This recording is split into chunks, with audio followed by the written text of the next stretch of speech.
American air force نے رواں سال اپریل میں آربٹ میں اپنے ملٹری سیٹلائٹ کی کمزوریوں کو جانچنے کے لیے ایک ہیکاتھن کا اہتمام کیا۔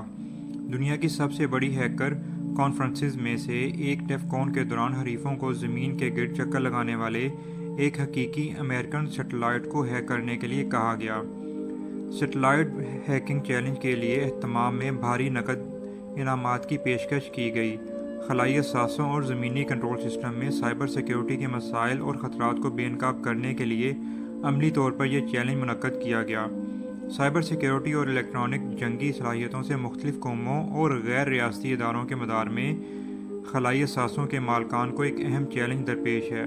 مختلف عناصر کے ذریعے سیٹلائٹ پر قابو پانے کے سنگین نتائج برآمد ہو سکتے ہیں۔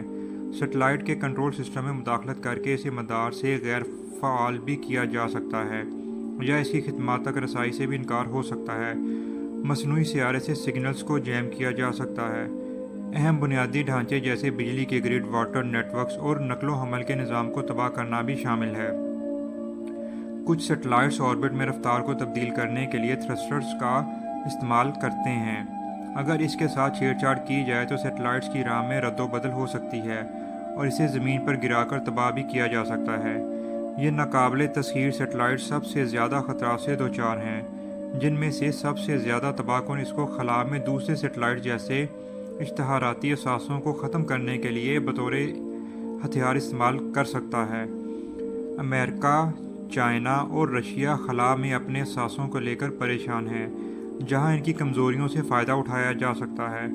خیال کیا جاتا ہے کہ چائنا اور Russia directed energy weapons, signal jammers, anti satellite missiles اور سیٹلائٹ کی ترقی پر کام کر رہے ہیں جو آربٹ میں دوسرے سیٹلائٹ کے قریب جا سکتے ہیں، ان سے الجھ سکتے ہیں اور اپنے سائبر اسکل سے فائدہ اٹھا سکتے ہیں۔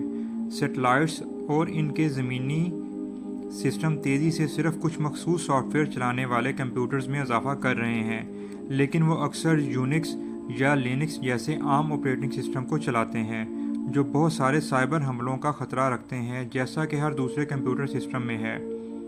ایکسپرٹس کا کہنا ہے کسی سیٹلائٹ کا نام نہاد کنٹرول ہیکنگ اتنا آسان نہیں جتنا کسی کے ای میل کو ہیک کرنے کی کوشش ہے، لیکن یہ کیا جا سکتا ہے۔ ماہرین کا خیال ہے کہ ہیکر سیٹلائٹ کو کنٹرول کرنے والے گراؤنڈ اسٹیشن کے نظام میں آسانی سے داخل ہو سکتے ہیں، جس کے بعد سیٹلائٹ تک رسائی حاصل کرنا ایک کیک واک ہے۔ یو ایس انٹیلیجنس ایجنسیز کا اندازہ ہے کہ ہیکرز کی 6 مشہور مثالیں موجود ہیں جو 2011 سے پہلے ہی ناسا کے سیٹلائٹ میں کامیابی سے مداخلت کرنے یا اس کی کمانڈ کرنے میں کامیاب ہوئی تھیں، جن میں سے بیشتر 2007 اور 2008 میں ہوئی تھیں۔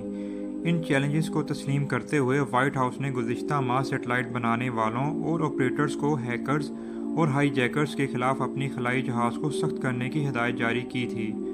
ہدایت کاروں نے ہارڈ ویئر اور سافٹ ویئر کے ڈیزائن کے بارے میں ہدایت جاری کی ہے تاکہ آپریٹرز خلائی نظام کی کارروائیوں پر ان سرگرمیوں کو ڈینائی کرنے، ان کو دیکھ سکیں، ان میں خلل ڈال سکیں، تباہ یا روپوش ہو سکیں۔